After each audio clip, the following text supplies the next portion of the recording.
With our one motor gone, we can still carry on, coming in on a wing and a prayer. What a show, what a fight. Boys, we really hit our target for tonight. Now we sing as we lift through the air. Look below, there's our field over there. With our one motor gone, we can still carry on, coming in on a wing and a prayer.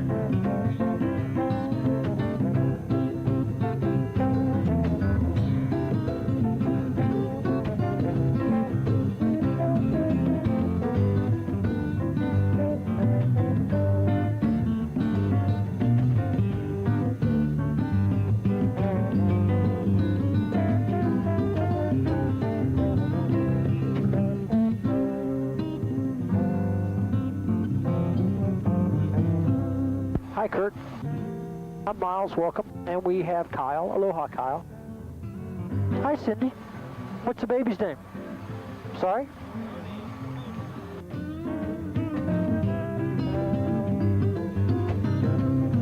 Are you saying Toady? Toady, okay. Cody, because I didn't think it was Toady.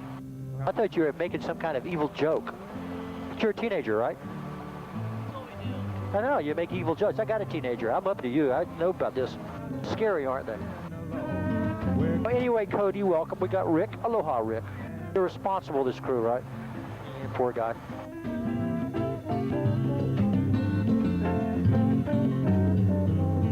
But these are both your boys and Cody. I can see why you waited so long. The same thing. I got 10 years between mine. Patrick, David, aloha, I'm Miles, welcome. Did you all watch your safety briefing? And you still want to go? Okay, let's do it then.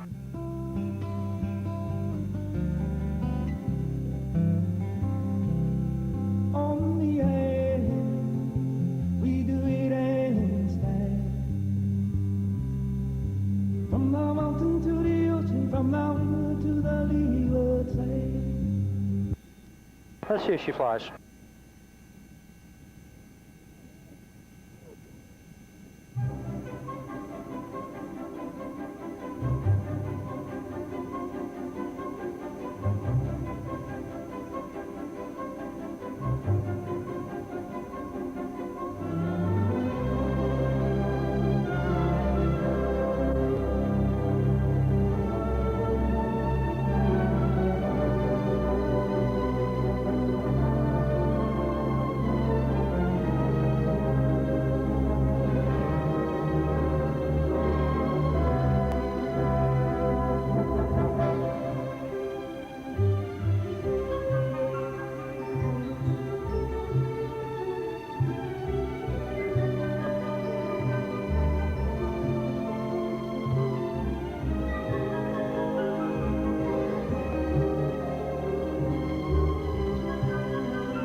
Okay, we're off to the Kohala Mountain, see if we can find a waterfall or two. Do we have anybody on your first ever helicopter flight? First time?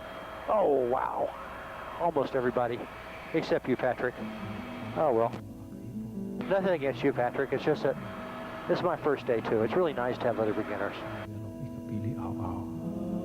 Okay, it's a dumb joke, but it worked, so I stick with it. So much of my humor doesn't work. Ah, well. Now, you may remember from your safety briefing. Oh, before we get that, do you remember from the briefing that we record this flight? Oh, yeah. Narration and music. My stupid jokes, you. It's all on the tape. I can film to the left, to the right, to the front, but my favorite camera is this one. Here's one. Now we have everybody on board's being filmed. So one last aloha. We have my co-pilot Kurt here. Totally useless so far. Just sitting there as co-pilot, letting me do all the work. Yeah. Then we have Kyle, my assistant co-pilot. Pretty much the same thing. Then we have Cindy and Cody in the back. And Rick. Aloha and welcome, guys. And aloha and welcome to Patrick and David, tucked in the back on the left. Now, I know that you had a safety briefing, but I still go over some of the more important things while we're in the aircraft. One thing is, this helicopter can land in the water. It's equipped with flotation devices, which are the gray bags which are attached to the skids.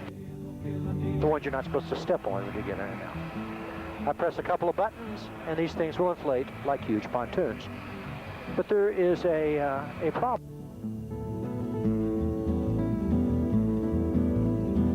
When they inflate, they're so large that you can't open up the doors in a normal manner. So if you have a water landing, I'll take care of this side, but I'm going to need your help, Kyle, for the other. Look at your right foot at the bottom of the door.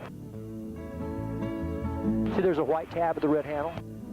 Pull the tab away, pull the red handle up, the door will fall off. Don't do that unless I ask you to. Look at that grin on his face. I'd keep an eye on him, guys. You like Patrick or Pat? Usually I say Patrick. Now if we land in the water, we have to don our life vest. To do this, what you do is you grab the red tab at the front of that yellow pouch you're wearing and you pull it. You'll see the vest unfold. You'll see the hole where you pull it over your head. What you must remember, though, is you have to take your headset off before you pull it over your head. The headset's attached to the aircraft. If you fail to do that, well, you may exit, but you're just going to return again. Defeats the purpose. Now, once the vest is over your head, dangling from the bottom, be a couple of little red tabs that say pull. If you do that, it'll inflate automatically. It'll also be a manual inflation tube up by your neck. And the trick on this is we're not going to inflate it or even pull it over our head until we've landed and we get out of the aircraft. Now, what do you call these? Barf bags. Absolutely right. Now, that was a good thing. I like that. You know what I hate? I hate guys that say motion sickness bags. I don't like barf bag in particular because you're left in no doubt as to what its function is. Now, the main thing that you need to know is what the #1 cause of uncontained eruptions is. And I can sum it up in one word. That word is embarrassment. Here's what happens. People starting to get queasier and queasier. They're embarrassed to hold that bag in front of their face in front of other folks. So they wait to the last possible moment before they pull it out. By the time they get it out, it's too late. I'll promise you this. If you're embarrassed holding a bag in front of your face, you're going to be more embarrassed when you don't have one when you need it. And the rest of us are buying clean t-shirts back at the helo, or the heliport, because of you. That's embarrassing. But enough of that. Let's talk about the island. Now we're climbing up a mountain here. There's another mountain there. There's another mountain on the right. Mountains all around us. Here's my question. Any of you know how to tell which of these mountains are volcanoes? You know which ones are which? What? Ones that don't have plants around. Don't have plants around. I know where you get lava coming out, virgins going in. I got a better way. Trick. What? Oh, Brad, I wish... You don't live here, do you, Rick? You're just a visitor. Okay, see, that's why. He's right. Rick is right. They're all volcanoes. I asked that question to see if I've got people that live on the island here. But fortunately, you're visitors. That's all I care about, because as long as they don't have anybody living on the island, what a pain that is. You know, they know the history. They know the Hawaiian names. You have to stick to the truth. That's so hard. Now, this is a volcano like all the others. This one's called the Kohala. We have 5 volcanoes on the island, and this is the only one that's officially designated extinct. It's been 60 to 100,000 years since it last erupted.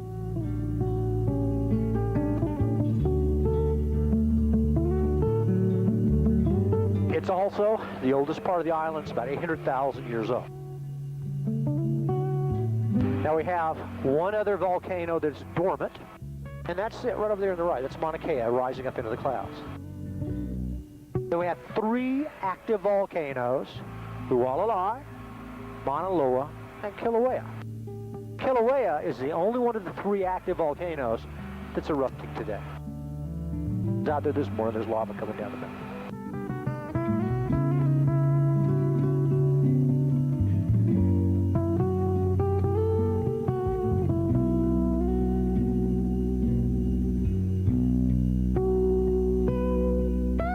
Don't you wish you had one of these helicopters at home? Puts them to sleep in 2 minutes. Tell you, just me too, man. I tell you, I get to the noise and vibration. I go to sleep all the time. You can help me out with that, Kurt. You know, if you're starting to see me nod off, just give me a shake. No. You are not going to see any lava flows on this mountain. Are the places where you've had the little stream beds? That's just water erosion that causes that. You'll start seeing lava flows from Hualalai. You'll see lava flows from Mauna Loa and Kilauea. I think it was. Usually these are places where there's rifts or cracks in the volcanoes where the water first starts coming. Now we're going to go over this mountain and start down the other side. And when we do, if you have had a cold or you have had sinus problems, you could have some trouble with your ears.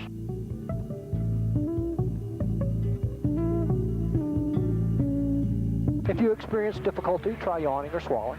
If that doesn't work, hold your nose, close your mouth, and blow. It doesn't look pretty, but it works really well. If that doesn't work, let me know. If anything bothers you on the flight, and I can help you, no, don't worry about disturbing me. Let me know, we'll try to fix it. We're here to have fun. Now, if we want to see waterfalls, we must go down in the valleys. Do you all like to go down in the valleys? I do that for liability purposes.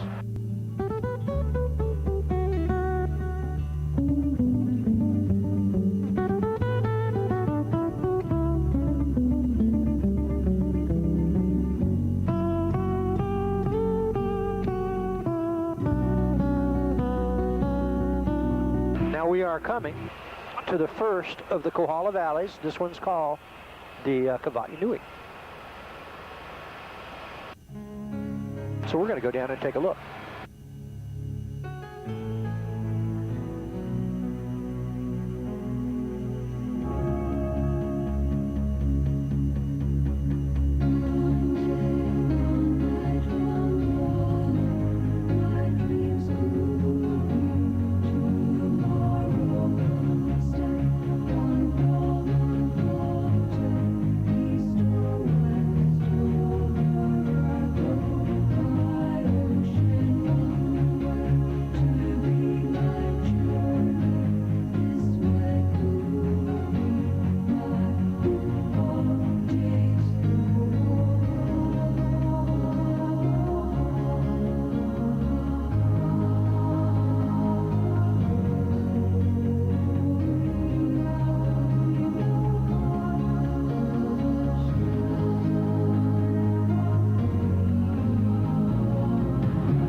Now we have the Alakahi Valley. It's coming up here on the right.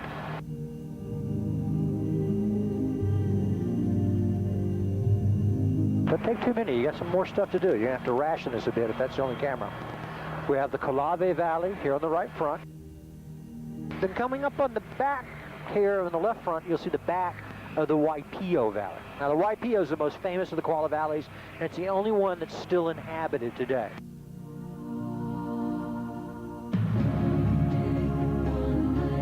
And you'll be able to see all the way down to the ocean. But I'm not going to fly through here down to the ocean because it's a narrow valley, and if we flew there, the noise would reverberate throughout. And we disturb those nice people that live down there. Plus, if we flew through, they'd probably shoot at us. Vietnam was enough for me.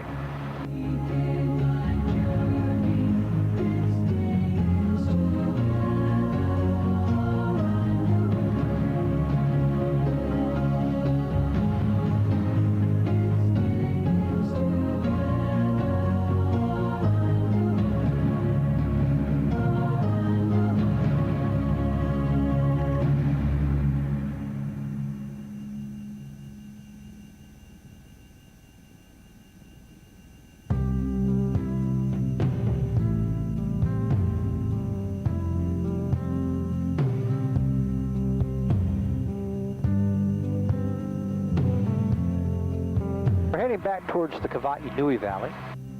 We're not going to stay there for long. We're going to hop over into the Waimanu Valley.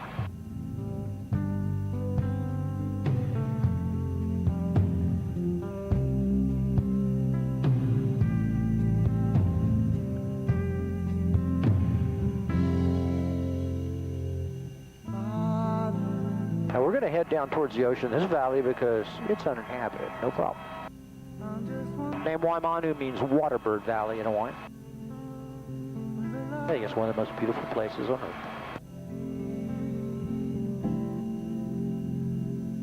Chills run up and down my spine. There's a vision in my mind of some place that's been before me. Hey, y'all. Hey, y'all. Lava stone. Sacred ground. Now we have a series of waterfalls here. You'll see in just a second. These are called the Waiule Falls. What you have here is a waterfall, a pool, a waterfall, a pool. They go up 3,000 feet. Yeah, I've always wanted just to land at the top and have a swim and a slide right down the bottom. Rain and sun. Of course, you need your swimmers with a reinforced seat. Let your tears fall down as I watch them hit the ground. The sound seems to be calling me. Children born within these walls, your life upon the earth. Now looming up in front is the waterfall called the Lonomene. Then on the left rises the terrain feature known as the keyhole. Why do they call it that? Well, it's shaped like a giant keyhole, except this keyhole has a necklace of 2,800 foot high waterfalls. Now this place is also where you're supposed to come if you're on your honeymoon in Hawaii. See, Hawaiian legend has it that if you live here and you come here on your honeymoon or you visit, not only will you be married forever, you'll be happily married. Now that's based on King Kamehameha the Great, because it was here that the king came to be wed at the foot of these waterfalls. And King Kamehameha was famous not only for being married for 68 long years, but also for being totally, blissfully, happily married the entire time. Now, how many people can manage that in our modern world? Too few, I think. And I believe the fact that the king had 20 wives just makes it more remarkable. Sad to me we've lost track of those old-fashioned values. But I'm an old-fashioned kind of guy, but for me, I must confess, one wife, plenty. Lonomene, gorgeous waterfall. These waterfalls are, of course, installed in the valleys by the Chamber of Commerce. They'll leave the water on from sunrise to sunset. We're going to be installing lights for night viewing. We'll leave them on all night long, but we got to wait till we build walls in the airline terminal at Kona. One step at a time. Practicality. You got to be that way on an island. You've only got so much here.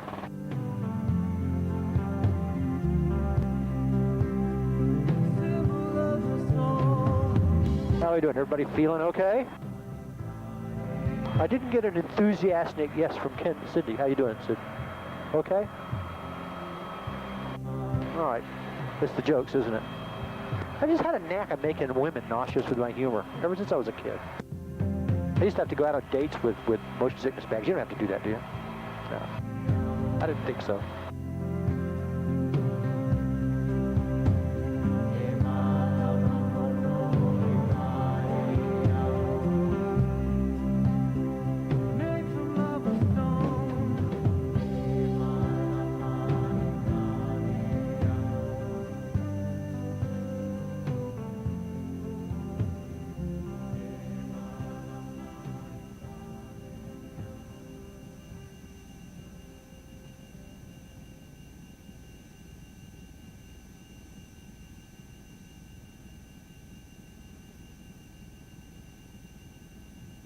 Now the cliffs that you see will be stretching right up this coast, left and right, for about 10 miles.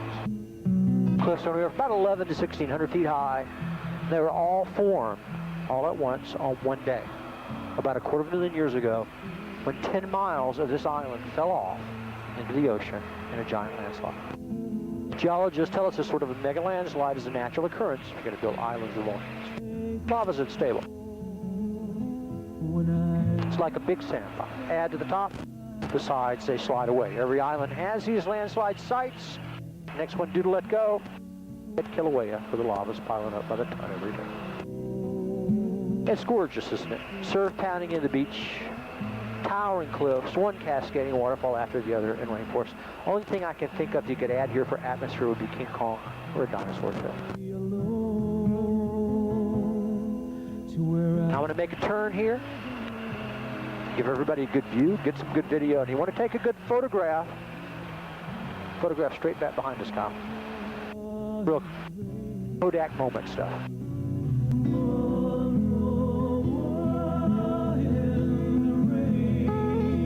Maui, I'll talk about it in a minute.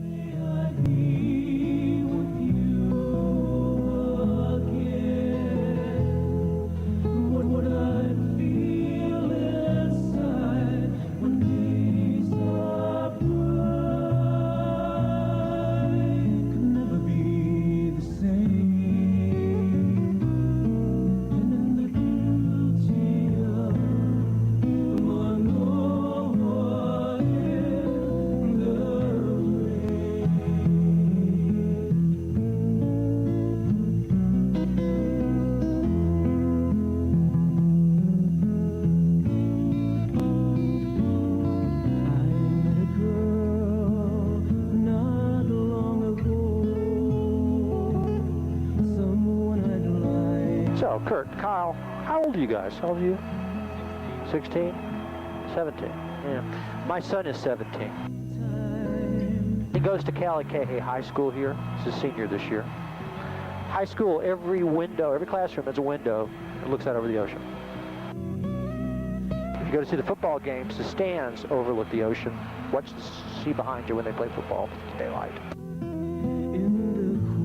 Now, he really watches the ocean this time of year, because this is the time of year surf's not reliable. You guys surfers? Yeah? Well, then you know what it's like. He watches the surf because in the winter you get plenty of surf. In the summer, it just comes in sets a few weeks apart. And he'll look out from his classroom, he sees the waves are picking up. He gets his girlfriend, Olivia. They both keep their boards at our house, and they go surfing. He was complaining to me the other day. He said, gee, Dad, I want to go to college outside Hawaii because there's nothing to do on this rock.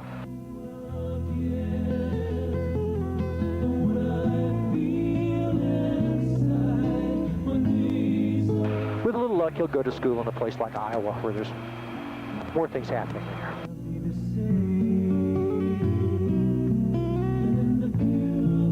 Now, the last valley in the line is, you mentioned about Maui, and I said I would talk about it in a minute. That is Maui Island right there. It's about 20 miles from Upolu Point on the northern part of the island across to Maui, across this Alii-Nui-Ha-Ha channel. Alii-Nui-Ha-Ha. Even I get suspicious of making this stuff up sometimes. There's Haleakala, the 10,000-foot volcano on Maui.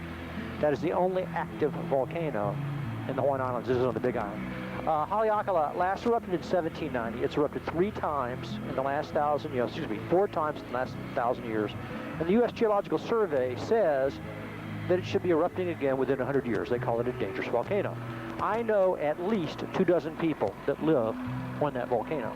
And every time I ask them what its status is, they all say, well, it's extinct, of course. And that's why I say, so where did you get your information? I say, well, that's what the guy that I bought the house from told me. This is the Pololu Valley. Longton Valley, the name means spirit. It's uninhabited. It's the only uninhabited valley. It's easy to get to. The North Kohala Coast Road dead ends right there. 20-minute hike down to the Black Sand Beach. Don't bring your swimmers here, though, guys. Or if you do, don't go in the water. This side of the island, strong currents, undertows, no lifeguards. Other side, it's some of the safest ocean bathing on Earth where the resorts are at. So just enjoy the beauty here. Go swimming there.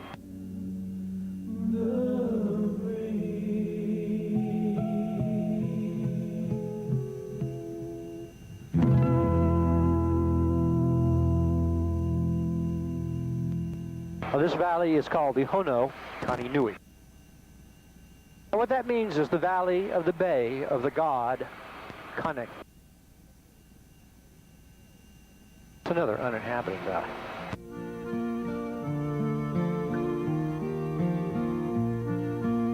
See the trees turning to red down there? Mangoes.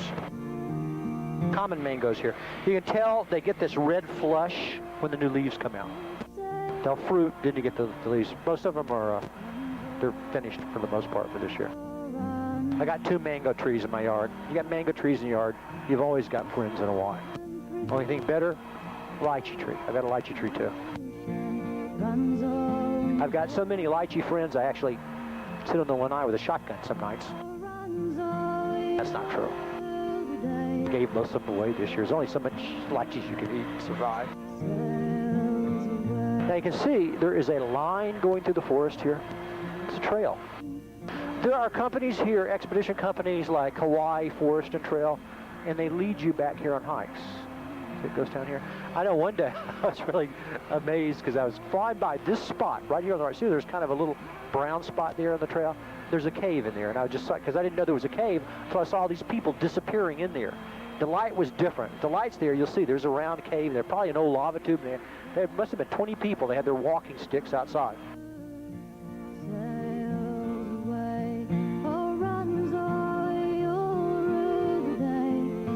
Now, if you look down at the bottom of the valley, coming up on the left, you'll see there's some little red-roofed cabins. Those are not places where people are living. That's where they overnight, the hikers, when they come here. I know, because I've had to come down there and land and pick them up when the stream flooded with heavy rains and they couldn't afford it to get out.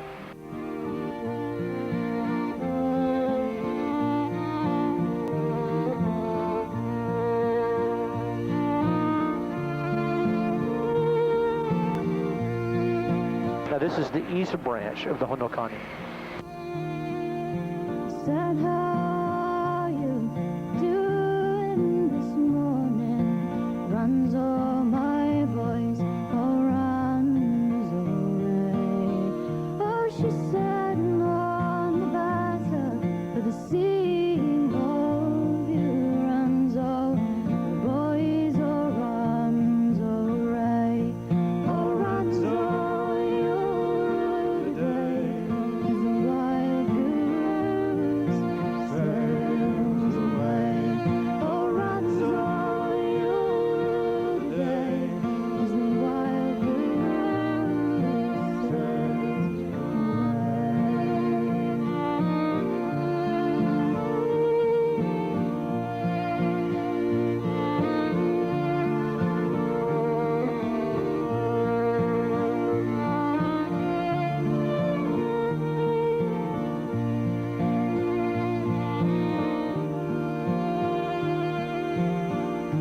broke my heart, broke it for sorrow. Runs away, boys, oh runs away. If I sail like the wild goose, you break it no more. Oh runs away, boys, oh runs away. Now the Hawaiians were the first people to ever come to these islands. They arrived here somewhere between 8,300 and 8,700 after coming in canoes from the Marquesas Islands, 2,600 miles to the south. 2,600-mile journey in canoes across the ocean to find these islands. Isn't that incredible? Realized the Hawaiians would have had a shorter journey if they just set sail from California. It's closer. Oh yeah, I've actually had several people tell me that if the Hawaiians had lived in LA, probably would have left sooner. Well, you never know. I mean, you're not going to get some people to give up Starbucks and freeways.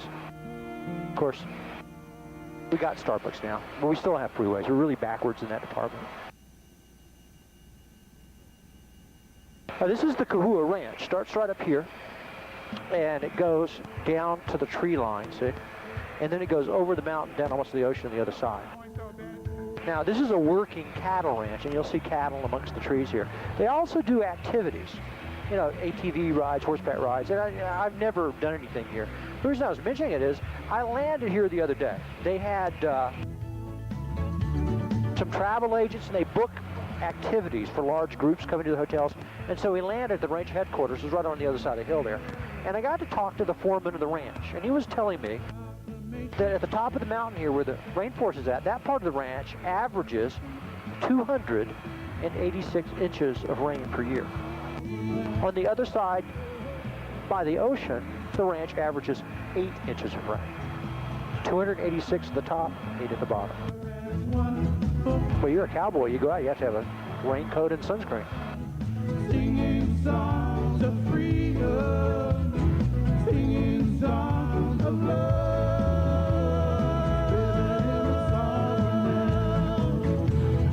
Living in a sovereign land. Our children deserve to know what went down 100 years ago. You can be the man, you can take the land, but you can't take the truth away. This is Kohala Ranch. There's the headquarters there. And at the top of the mountain, it starts becoming the Parker Ranch. Parker Ranch runs from here to the other side of Mauna Kea above Hilo, 60 miles away. It's a 300 square mile ranch. Now I'm going to tell you a really strange fact about the Kohala Ranch, the Parker Ranch, McCandless Ranch, these other large ranches. When you add all these cattle on the ranches together, we have more cows than people on this island. But that's not strange, is it? Interesting, not strange. Here's a strange fact. We have more cows than people on the island, and yet 90% of the beef we eat, we import from the mainland. Now that's strange. I know what you're thinking. You're thinking, of course you don't eat the cows. It's an island, you get to kill them. That's not it at all. Here's the reason we don't eat these cows. Look at what they're eating. They're eating grass. I see some confusion here.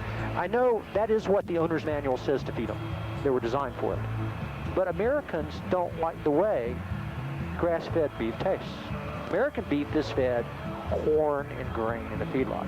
Now, it's not necessarily even a worse taste, but it's distinctly different, and Americans find it odd. It just doesn't seem right. So all the beef you get in the resorts, in the supermarkets here, they bring over from the mainland. There's a few specialty butchers in Waimea that you can buy this grass-fed beef from because there's no hormones, anything in it. It's the healthiest beef you'll ever find. But that leads you to the question, well, if you don't even eat the cows, why do you have these huge cattle ranches? They're calf factories. See, eating the grass here, and why you have some of the healthiest cows in the world. So basically, all they do is gambole around here making babies. When the babies reach the right age, they take them to the port at Kohala, ship them to the mainland. I don't know about you guys. I gotta be a bull. Better here than Mexico any day. Make love, not war. I learned that the hard way myself.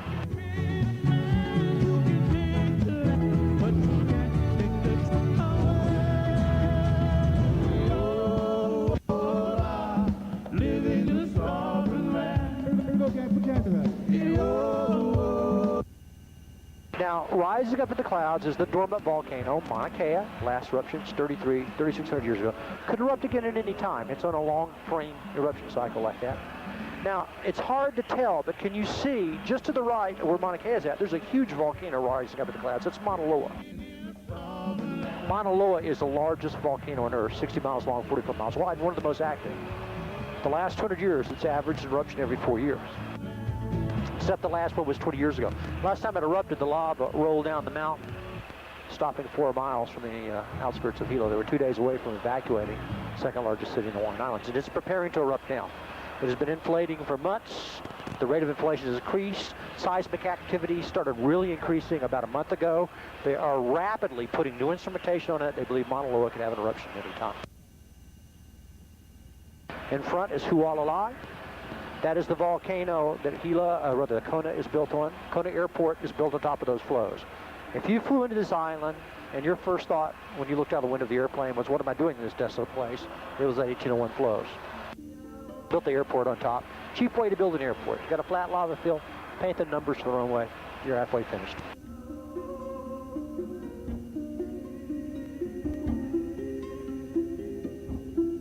Now, our erupting volcano, Kilauea, is on the other side of Mauna Loa, and it is actively erupting.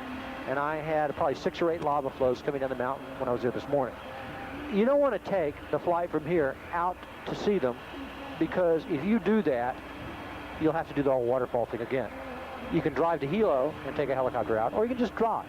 If you go to the national park tonight, unless something changes drastically from what I saw this morning, you can drive to the road called the End of the Chain of Craters Road, and as the sun starts to set, you'll look up a few miles away and you will see lava coming down the cliff face in front of it. You can also hike out there. You drive to the end of that road, probably about a 3-hour hike to get to the lava where it's at now, but you can go out there and kill yourself if you want to. It's a great national park. They tell you what's dangerous, they turn you loose, you want to kill yourself, you can. That is the American way. We have 2 beautiful beaches here. Crescent-shaped Mauna Kea Resort, named the best one in the U.S. by the Travel Channel last year. And Hapuna, geez, what I was saying. Hapuna named the best one in the world by Conte Nash a few years back. Hapuna's a state park, Mauna Kea is a resort. Doesn't mean you can't go to Mauna Kea if you're not staying at the hotel. The resorts are all open to the public. So you pick the kind of beach you like. You like a boogie boarding, barbecuing, family-style beach, you'll like Hapuna.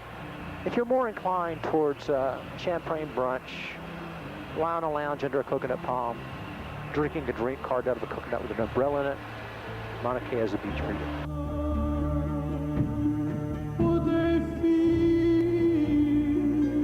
Now we have some more hotels coming up here. You have the blue-roofed Fairmont Orchid. Past it, the Mauna Lani.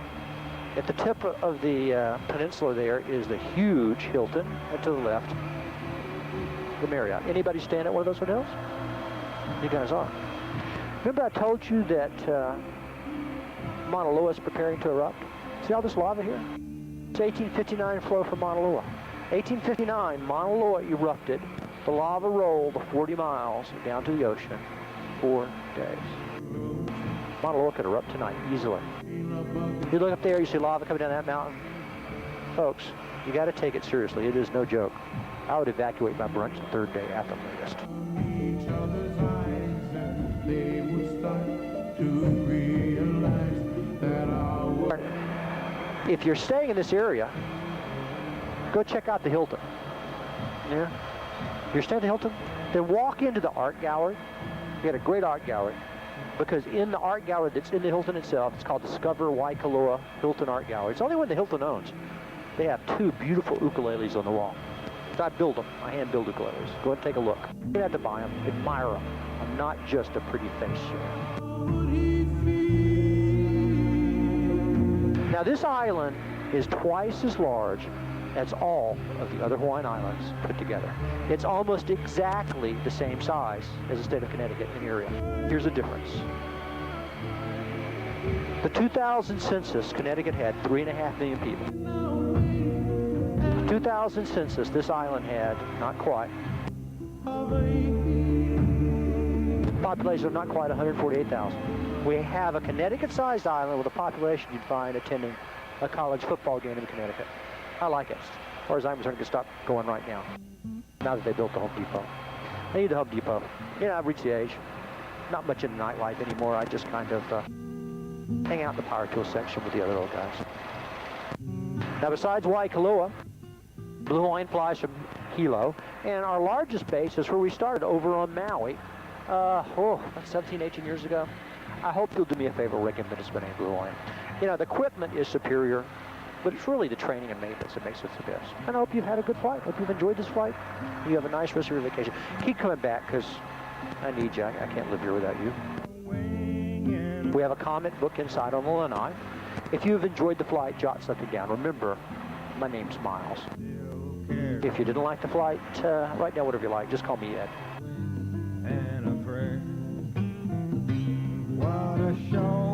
Seatbelts on till we're on the ground. Once we land, still with the doors closed. Our ground staff will open them up for us. The most important thing to remember is that when you exit this helicopter, go out to the front. Never go towards the rear where the tail rotor section is at. That is the danger area. Look below, Just go out to the front. Our ground staff will guide you into the terminal, and just head out and have a nice rest of your stay. we can still carry on, coming in on a wing and a prayer.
Looks like we've arrived back safely and cheated death one more time. Seatbelts off, headsets off, and my lovely assistants will let you out of this shaking pressure. Just grab the belt, give it a twist, it'll come loose, and then hang your headset up. It kind of loops over the back of your seat back.